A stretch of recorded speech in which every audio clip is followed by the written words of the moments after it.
ఇది మాది కాదు. మరలా మరలా మీకు చెప్తున్నాను, ఇది మాది కాదు. ఈ స్థలం మాది కాదు. ఇది ప్రభువు పనికై ప్రతిష్ఠించాం. హల్లెలూయా, హల్లెలూయా. ఇది దేవునికై ప్రతిష్ఠించబడిన స్థలము. ఇది మీది. ఈ స్థలము మీది, సంఘంది స్థలం. మళ్ళీ మళ్ళీ చెప్తున్నాను, ఇది రాజ్ కుమార్ గారిది కాదు, అబ్రహాం గారిది కాదు. ఇది స్థలం.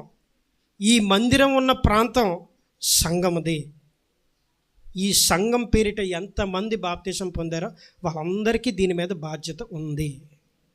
ఈ సంఘం పేరిట ఎంతమంది దేవుని రక్షణ అనుభవంలో నడిపించబడ్డారో వాళ్ళందరికీ దీని పట్ల బాధ్యత ఉంది. ఇక్కడ దేవుడు మమ్మల్ని ఉంచినంతకాలం చూసుకుంటాం, బాధ్యత ఉంటుంది, కాదనను. కానీ సంఘమది దీని మీద ఉండాలి. ఈ అజమాయిష చేయాల్సింది సంఘం. బైబిల్లో పౌలు భక్తుడు రాస్తాడు కదా, లవోదికయ సంఘమునకు రాస్తున్నాం. ఆ సంఘానికి రాస్తున్నామంటే మీకు, మనకి. నేను ఇదే మందిరంలో నేను రక్షణ పొందుకున్నానండి, మనది. కాబట్టి మందిరం ఎవరు చెప్పండి, చెప్పండి అమ్మా. మాదా?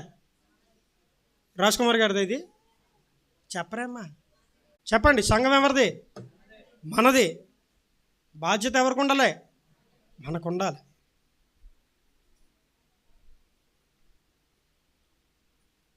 నేను ఎక్కడా కూడా ధనం విషయం మీ దగ్గర నేను ప్రస్తావించట్లేదు. ముందు క్రమశిక్షణ వస్తే దేవుడు ప్రేరేపించిన కొలది మీరు ఇస్తారు, అది దేవుడు చూసుకుంటాడు. దేవుని కనుదృష్టి ఎదుట మనం ఉన్నప్పుడు దాన్ని భయముతో మనం దాన్ని కాపాడు.